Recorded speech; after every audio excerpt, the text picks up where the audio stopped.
এটা প্রবাসী বিরোধী গেজেট, এটা প্রবাসীদের বিরুদ্ধে একটা কালো আইন। এই আইন প্রবাসীরা প্রত্যাখ্যান করছে। আমরা এই জুলাইয়ে প্রবাসীরা রেমিটেন্স শাটডাউন করেছিলাম। এই সরকারকে আমরা প্রতিষ্ঠিত করেছি। প্রবাসীরা নির্ঘুম রাত কাটিয়েছে।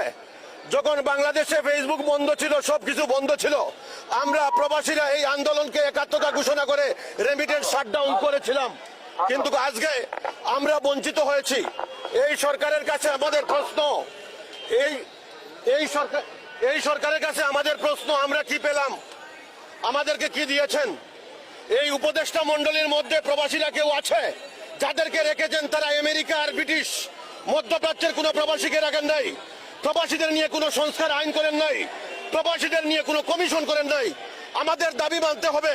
প্রধান উপদেষ্টাকে দুবাই যেতে হবে। দুবাই শ্রমবাজার প্রায় বন্ধ, দুবাইতে লেবার অ্যাপ্রুভেল বন্ধ, দুবাইতে ভিসা ট্রান্সফার বন্ধ। 5-6 লক্ষ প্রবাসী বিপদের মধ্যে রয়েছেন। তাই প্রধান উপদেষ্টাকে অনুরোধ করছি, আপনি দুবাই যান। দুবাইতে গেলে প্রবাসীরা ভিসা ট্রান্সফার করতে পারবে। প্রবাসীরা মারা গেলে লাশ বহন করতে হবে বিমান। প্রবাসীরা মারা গেলে ক্ষতিগ্রস্ত প্রবাসীদেরকে দিতে হবে 8 লক্ষ টাকা।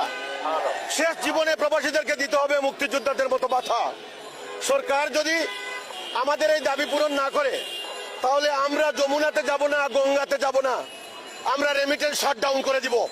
নির্বাচনের আগে যদি প্রবাসীদের দাবি পূরণ করা না হয়, নির্বাচনের আগে যদি এই গেজেট প্রত্যাখ্যান করা না হয়, এই বাংলাদেশে প্রবাসীরা কোনো নির্বাচন করতে দিবে না।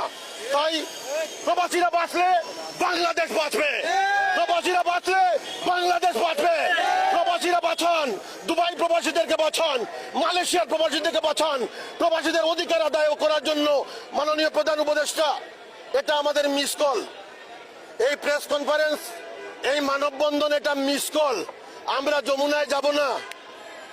তেরে মন কি গঙ্গা মেরে মন কি যমুনা খা, बोल राधा बोल संगम होगा के नहीं।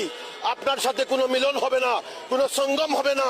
প্রবাসীদের দাবি মেনে নেবেন, প্রবাসীদের দাবি মেনে নেবেন, এটাই আমার অনুরোধ আপনাদের মাধ্যমে।